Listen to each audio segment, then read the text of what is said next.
Hello. ഇന്ന് Sunday ആയിട്ട് പ്രത്യേകിച്ച് പരിപാടിയൊന്നും ഇല്ല കേട്ടോ. അപ്പൊ ഇന്നൊരു സെൽഫ് കെയർ റുട്ടീനാണേ.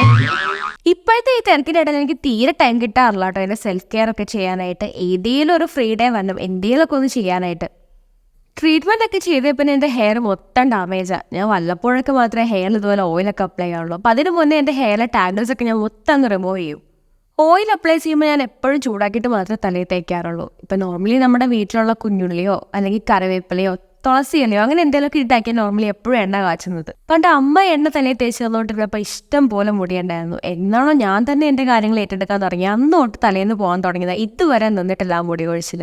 ആ ഒരു ഇളം ചൂടോടുകൂടിയാണ് കേട്ടോ ഞാൻ എണ്ണ തലയിലേക്ക് വെക്കുന്നത്. എന്തോ ഒരു പ്രത്യേക സുഖമാണ്, ഒരു കുളിർമയോ എന്തോ ഒരു ഫീലാണ് ആക്ച്വലി ആ എണ്ണ തലയിലേക്ക് തേക്കുമ്പോൾ. ഞാൻ നല്ല രീതിയിൽ മസാജ് ചെയ്ത് കൊടുക്കും.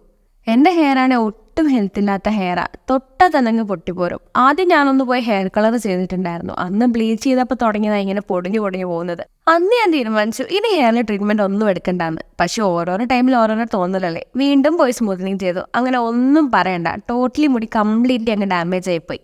പണ്ട് എനിക്കൊരു വിചാരം ഉണ്ടായിരുന്നു, തല നിറച്ച് എണ്ണ വെച്ചാൽ മുടി ഭയങ്കരമായിട്ട് ഇങ്ങനെ വളർന്നു വരുന്നു. പക്ഷെ അങ്ങനെ ഒന്നും അല്ല കേട്ടോ. നമ്മൾ എണ്ണ വെച്ച് കഴിഞ്ഞാൽ ഒരു 20 മിനിറ്റ്സ് മാക്സിമം തലയിൽ വെക്കാവുള്ളൂ. അത് കഴിഞ്ഞാൽ നമ്മൾ കംപ്ലീറ്റ്ലി അത് വാഷ് ഔട്ട് ചെയ്ത് കളയണം. ഇല്ലെങ്കിൽ ആ എണ്ണ അവിടെ നമ്മുടെ സ്കാൽപ്പിൽ കുരു ഇതൊക്കെ വന്നിട്ടും താരനും മറ്റ് പ്രശ്നങ്ങളൊക്കെ ആയിട്ട് കംപ്ലീറ്റ്ലി മുടി ലോസ് ആവാൻ നല്ല ചാൻസ് ഉണ്ട്.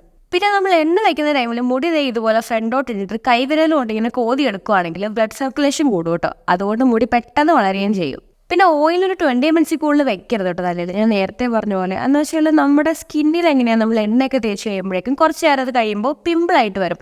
ഇപ്പോൾ 2 ദിവസം നമ്മുടെ ഫേസിൽ എണ്ണയൊക്കെ തേച്ചിട്ട് നമ്മളത് വാഷ് ഔട്ട് ചെയ്ത് കളഞ്ഞില്ലാന്നെങ്കിൽ പിമ്പിൾസ് വരില്ലേ, അതുപോലെ തന്നെയാണ് നമ്മുടെ സ്കാൽപ്പും. പിന്നെ ഷാമ്പു യൂസ് ചെയ്യുമ്പോൾ എപ്പോഴും pH കുറഞ്ഞ ഒരു ടൈപ്പ് ഷാമ്പു യൂസ് ചെയ്യുക. നമ്മുടെ കെമിക്കൽസ് അധികം ഇല്ലാത്തതായിരിക്കും കുറച്ചുകൂടി നല്ലത്. ഹെർബൽ ഷാമ്പൂസ് ആകുമ്പോഴേക്കും അധികം ഹെയർ ഫോൾസ് ഒന്നും വരത്തില്ല. പിന്നെ അതിന് സൈഡ് എഫക്റ്റും ഉണ്ടാവത്തില്ല. ഞാൻ 2 ദിവസം കൂടുമ്പോൾ മാത്രമേ എൻ്റെ ഹെയർ വാഷ് ചെയ്യുള്ളൂ കേട്ടോ. അത് എല്ലാവരും എങ്ങനെയാണെന്ന് എനിക്ക് അറിയത്തില്ല. പലർക്കും അറിയാത്തൊരു കാര്യമായിരിക്കും, ചിലപ്പോൾ പലർക്കും അറിയുന്നതും കാര്യമായിരിക്കും. നമ്മുടെ ഹെയർ എപ്പോഴും വാഷ് ചെയ്യരുത്. കാരണം നമ്മുടെ ഹെയറിൻ്റെ ആ ഒരു ഫോളിക്കിൾസ് ഓട്ടോമാറ്റിക്കലി ചില ഗുഡ് ഓയിൽസ് തന്നെ പ്രൊഡ്യൂസ് ചെയ്യും നമ്മുടെ ഹെയർ ഗ്രോത്തിന് വേണ്ടിയിട്ട്.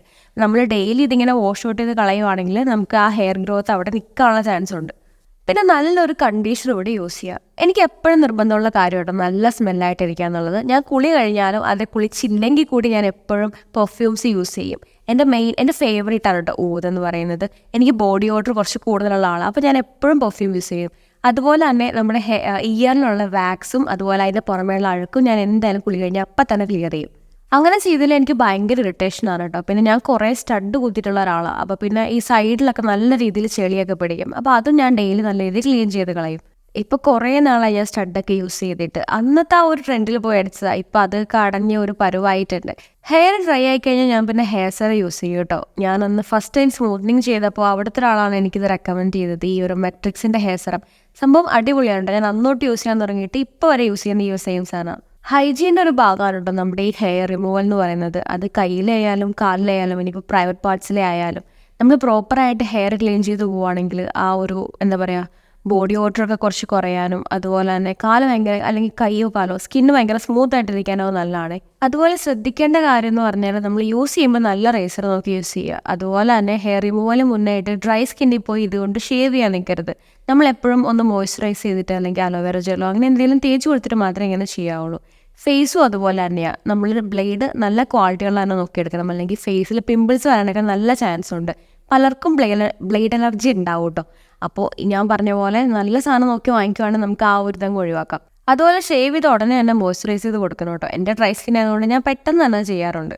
ഒരു കാര്യം ചെയ്യാണ്ട് പെട്ടെന്ന് വളർന്നൊരു സാധനം കേട്ടോ എൻ്റെ നെയിൽസ്. ഞാൻ അങ്ങനെ പ്രത്യേകിച്ച് ഒരു ഇതുവരെ ചെയ്ത് കൊടുക്കാറില്ല. ഒരു 2 ദിവസം വെട്ടി കഴിഞ്ഞിട്ട് 2 ദിവസം ആകുമ്പോൾ തന്നെ പെട്ടെന്ന് വളർന്നു വരും. പിന്നെ ഈ ഷേപ്പ് ചെയ്ത് കൊടുക്കുന്നല്ലാണ്ട് ഞാൻ പ്രത്യേകിച്ച് ഒന്നും ചെയ്യാറില്ല. ഫംഗി കളേഴ്സ് നെയിൽ പോളിഷ് ആയിട്ട് എനിക്ക് കുറച്ചുകൂടി ഇഷ്ടം. ഫാറ്റ് ലോസ് ഒക്കെ ആയ ടൈമിൽ വേറെയുള്ള സ്കിന്നൊക്കെ നല്ല രീതിയിൽ ചുളിഞ്ഞിട്ടുണ്ട്. അപ്പോൾ എനിക്ക് ഈ ഒരു ഷെയ്ഡാണ് കുറച്ചുകൂടി ചേർന്നായിട്ട് എനിക്ക് തോന്നിയിട്ടുള്ളത്. വേറെ ഒന്നും ചെയ്തില്ലെങ്കിലും വീക്കിലി 2 പ്രാവശ്യങ്ങളിൽ ഞാൻ ഫേസ് മാസ്ക് ഇടും. കാരണം ഞാൻ പുറത്തൊക്കെ പോയിട്ട് വരുമ്പോൾ ഭയങ്കര കരുവാളിച്ചിട്ടായിരിക്കും ഇരിക്കുന്നത്. ഇപ്പോൾ സൺസ്ക്രീൻ യൂസ് ചെയ്താൽ തന്നെ എൻ്റെ സ്കിന്ന് ഇവിടുന്ന് പോയ പോലെ ആയിരിക്കത്തില്ല തിരിച്ചു വരുമ്പോൾ. അപ്പോൾ അത് ഓൾമോസ്റ്റ് കംപ്ലീറ്റ്ലി മാറാൻ എന്നെ ഹെൽപ്പ് ചെയ്യുന്ന ഒരു സാധനമാണ് കേട്ടോ ഈ ഒരു ഫേസ് മാസ്ക്. അത്യാവശ്യം എല്ലാവർക്കും അറിയുന്ന ഒരു ഫേസ് മാസ്ക് ആയിരിക്കും കേട്ടോ ഇത്. മുട്ടയും കാപ്പിപ്പൊടിയും മഞ്ഞളും കൂടി ചേർന്നിട്ടുള്ളത്. മുട്ടയുടെ വെള്ളം മാത്രമേ യൂസ് ചെയ്യുള്ളൂ കേട്ടോ. ആദ്യമൊന്നും എനിക്ക് ഇതിൽ യാതൊരു താല്പര്യമില്ലായിരുന്നു. പിന്നെ ഞാൻ വെറുതെ ഒരു പ്രാവശ്യം ചെയ്ത് നോക്കിയപ്പോൾ അതിന് റിസൾട്ട് ഉണ്ടെന്ന് കരുതി പിന്നെ ഞാൻ എപ്പോഴും ചെയ്യുന്നത്. സംഭവം അടിപൊളിയാണ് കേട്ടോ. നമുക്ക് ടാനൊക്കെ അടിച്ചിട്ടുണ്ടെങ്കിൽ നല്ല റിസൾട്ട് ആയിരിക്കും ഇത് ചെയ്ത് കഴിഞ്ഞാൽ. അത്രയ്ക്ക് ആ ഒരു കരിവാളിപ്പൊക്കെ പെട്ടെന്നായിരിക്കും പോകുന്നത്. പിന്നെ ഇതുപോലെ ടിഷ്യൂ പേപ്പറൊക്കെ വെച്ചിട്ടാണ് അപ്ലൈ ചെയ്യുവാണെങ്കിൽ നമ്മുടെ പാക്ക് നല്ല കട്ടിക്കിരിക്കുകയും ചെയ്യും. അതുപോലെ റിമൂവ് ചെയ്യാനും എളുപ്പമായിരിക്കും. ഈ ബ്ലാക്ക് ഹെഡ്സ് ഒക്കെ ഉണ്ടെങ്കിൽ ആ ഒറ്റ വലിക്കാനെ സംഭവം പെട്ടെന്ന് ഇങ്ങ് പോരും കേട്ടോ. അതുപോലെ ആയിരിക്കും ഇത് ഒട്ടിയിരിക്കുന്നത്. നമ്മുടെ ഈ ഒരു മറ്റേ ചാർക്കോളിൻ്റെ മാസ്കില്ലേ, ആ ഒരു ടൈപ്പ് അതുപോലെയൊക്കെ ആയിരിക്കും കേട്ടോ ഇത് വർക്ക് ചെയ്യുന്നത്. അപ്പോൾ ഈ ടിഷ്യൂ പേപ്പറൊക്കെ വെച്ച് ചെയ്യുവാണെങ്കിൽ കുറച്ചുകൂടി നന്നായിരിക്കും. നിങ്ങൾ എന്തായാലും ഒരു പ്രാവശ്യം ചെയ്ത് നോക്കണം കേട്ടോ. ഞാൻ തമാശയ്ക്ക് പറയുന്നതല്ല, അത്രയ്ക്ക് റിസൾട്ട് ഉണ്ട്. ഞാൻ ജസ്റ്റ് ഇതൊന്ന് റിമൂവ് ചെയ്യുമ്പോൾ തന്നെ അതിൻ്റെ ഡിഫറൻസ് എനിക്ക് മനസ്സിലാവും. പിന്നെ ഞാൻ എൻ്റെ സ്കിന്നിന് പറ്റിയ ടൈപ്പ് ഒരു ഫേസ് വാഷ് യൂസ് ചെയ്യുന്നുണ്ട് കേട്ടോ. ഡെയിലി ഒരു ട്വൈസ് എന്ന രീതിയിലെങ്കിലും ഞാൻ ഫേസ് വാഷ് അപ്ലൈ ചെയ്യും. പെട്ടെന്ന് പൊടി പിടിക്കും എൻ്റെ ഫേസിലേക്ക്, ഓയിലി സ്കിന്നും കൂടി ആയതുകൊണ്ട്. അപ്പോൾ നിങ്ങളും അതുപോലെ നിങ്ങളുടെ സ്കിന്നിന് പറ്റിയൊരു ഫേസ് വാഷ് കണ്ടുപിടിച്ച് അത് അപ്ലൈ ചെയ്യാം കേട്ടോ. അപ്പോൾ എല്ലാവരും സെൽഫ് കെയർ ഒക്കെ ചെയ്യുന്നില്ല, സുന്ദരികളായിട്ട് ഇരിക്കും കേട്ടോ. അപ്പോൾ ഇത്രയൊക്കെ ഉള്ളൂ. It's me Rahana, signing off. By.